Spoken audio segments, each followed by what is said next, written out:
अस्सलाम वालेकुम नाज़रीन, मां आहियां शुएब अली उमरानी ऐं तव्हां ॾिसी रहिया आहियो BR टाइम न्यूज़। सभ खां पहिरियां शामिल कंदासीं हीअ रिपोर्ट।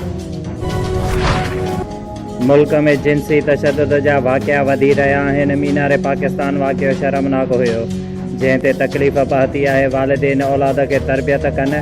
लाहौर में तक़रीब खे ख़िताब कंदे वज़ीर आज़म चयो त अंग्रेज़ी दौर जे तबक़ाती तालीम निज़ाम ख़तमु करणो पवंदो।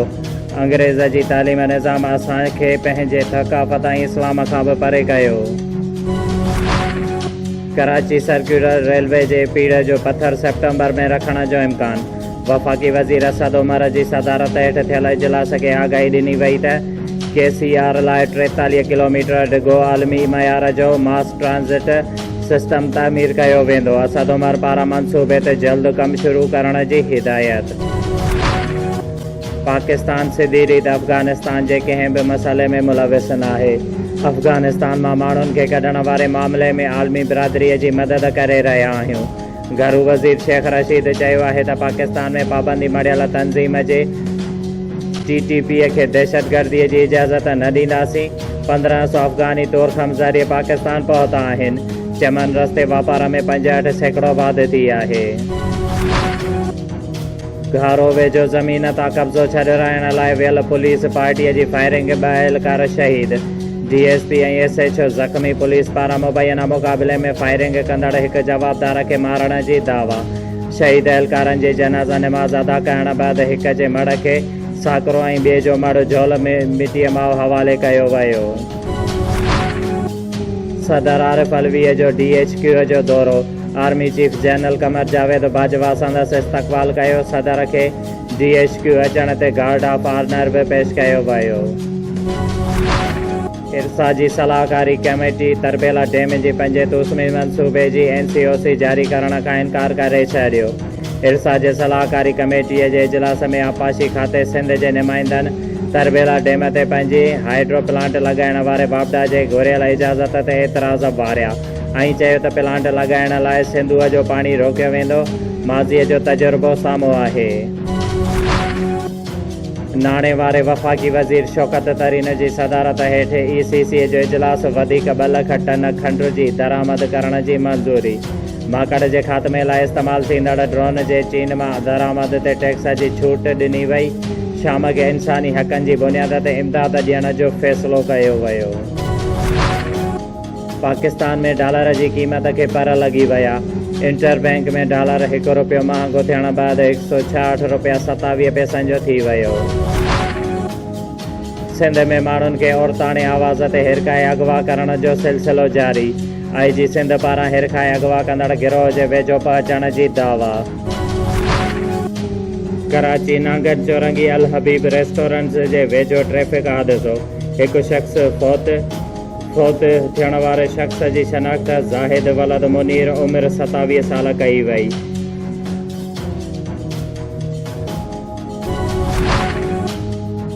नुशर फिरोज़ वार्ड नंबर 7 जो रहवासी मुनीर राजपूत पाण खे फायर करे ज़िंदगीअ जो अंत आणे छॾियो।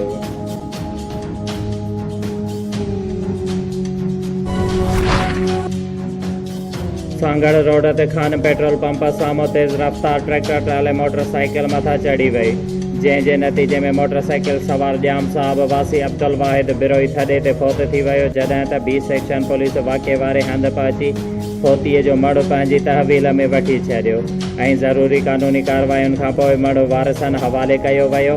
फ़ौतीअ जो मड़ घर पहुचण ते कोहराम मची वियो। जॾहिं त B section police tractor trolley पंहिंजी तहवील में वठी थाणे ते बीहारे छॾी, जॾहिं त ड्राइवर फरार थियण में कामयाब। काज़ी अहमद जे ॻोठ सुहाग ज़रदारीअ जे रहवासी सुहाग ज़रदारी पंहिंजे घरवारी शरीफ़ ऐं पुट साथीअ सां गॾु ख़ानगी मेडिकल सेंटर जे ज़ुल्मनि ख़िलाफ़ नवाब शाह प्रेस क्लब जे ॿाहिरां एहतिजाज कंदे साॻियो। ज़रदारी ॿुधायो त मुंहिंजे घरवारी शरीफ़ा जी ओचितो तबियत ख़राब थी वई, जंहिंखे काज़ी अहमद में ड्यूटी कंदड़ डॉक्टर सदफ़ लंजार वटि इलाज लाइ खणी वियसि, जिते हुन असांखे पंहिंजो न्यू नवाब शाह वारे सेंटर ते दाख़िल थियण जो चयो, जिते हुन मुंहिंजे घरवारीअ जो ऑपरेशन कयो ऐं 25,000 वरिता। पर ऑपरेशन ख़राब थियण जे करे मुंहिंजी घरवारीअ जी तबियत में को बि सुधारो न आयो ऐं ग़लति ऑपरेशन सबबि वधीक तबियत ख़राब थी वई, जंहिं बैदि ॿीहर डॉक्टर असांखे ऑपरेशन जो चयो। ऑपरेशन करण बैदि 1.5 महीनो पंहिंजे सेंटर ते दाख़िल कयो ऐं 3 लाख ख़र्च करायो, पर मुंहिंजी घरवारीअ जी पोइ बि तबियत में सुधारो न आयो। हुन चयो त मां पोरियो कंदो आहियां ऐं हाणे मूं वटि कुझु बि नाहे बचियो। मां पंहिंजे घरवारीअ जो अलाह ताला विकिरो करे घरवारीअ जो इलाजु करायो। हुन सिहत वारे वज़ीर डॉक्टर अज़रा फज़ुल पेचूओ, DIG शहीद बेनज़ीराबाद ऐं SSP शहीद बेनज़ीराबाद ऐं ॿियनि वस वारनि खां मुतालबो कयो त मज़कूरा ग़लति ऑपरेशन कंदड़ डॉक्टरियाणी सदफ़ लंजार ख़िलाफ़ कानूनी कार्रवाई करे मुंहिंजी घरवारीअ जो इलाजु करायो वञे ऐं डॉक्टरियाणी पारां वरितल 3 लाख वापसि कराया वञनि। इंसाफ़ न थियण जी सूरत में डॉक्टरियाणीअ ख़िलाफ़ अदालत में केस कंदासीं। कोरोना वायरस जी आड़ में सिंध हुकूमत पारां सिंध जे स्कूलनि खे बंदि करण वारे अमल ख़िलाफ़ मेहरान स्टूडेंट काउंसिल जे अॻुवाण पारां GM भंगवार, सलमान कीरियो, शेर भंगवार, रुस्तम भंगवार, दानिश ओड, फरमान अली ऐं ॿियनि जी अॻुवाणीअ में नवाबशाह प्रेस क्लब ॿाहिरां एहतिजाजी मुज़ाहिरो कंदे चयो त सिंध में कोरोना वायरस जी आड़ में तालीमी इदारा बंदि करे सिंध जी तालीम खे तबाह करण जी साज़िश कई पई वञे। हुननि चयो त होटलुनि, अवामी जलसनि, शादी हाल ऐं ॿियनि जयुनि ते कोरोना वायरस नथो अचे, जिते माण्हुनि जो वॾो अंगु बग़ैर SOPs जे मौजूदु हूंदो आहे।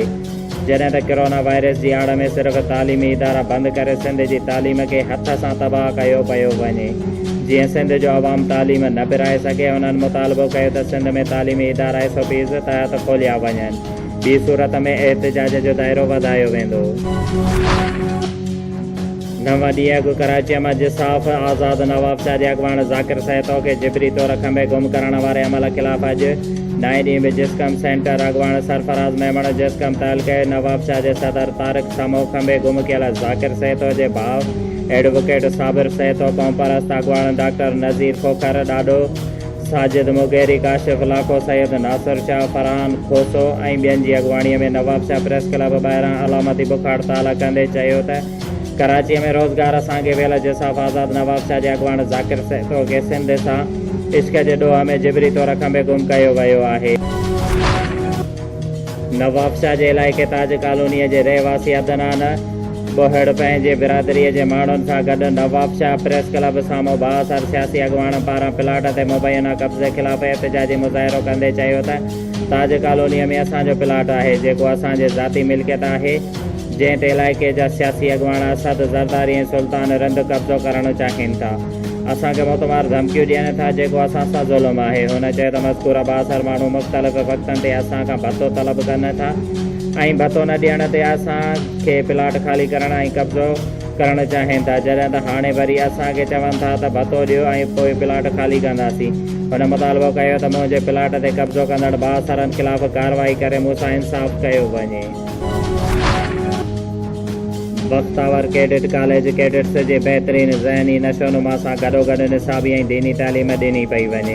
हुन सिलसिले में पाकिस्तान जे नाले वारे क्रिकेटर शाहिद खान अफरीदीअ सां अॼु बख्तावर गर्ल्स कैडेट कॉलेज में ऑडिटोरियम हॉल में प्रोग्राम मुनक़िद कयो वियो, जंहिंमें स्टाफ मेंबरनि ऐं कैडेट्स शिरकत कई। शाहिद अफरीदीअ जी आमद ते पूरो ऑडिटोरियम हॉल ताड़ियुनि सां गूंजण लॻो। हुन मौक़े ते कॉलेज जे प्रिंसिपल डॉक्टर ब्रिगेडियर मोहम्मद अमीन शाहिद अफरीदीअ खे ख़ुशि आमदीद करण बैदि कॉलेज जो सोवेनियर ॾिनो वियो। शाहिद अफरीदीअ पारां अमले ऐं कैडेट्स खे पंहिंजे खिताब में चयो त औरत हिन मुआशिरे में अहम किरदारु अदा करे थी।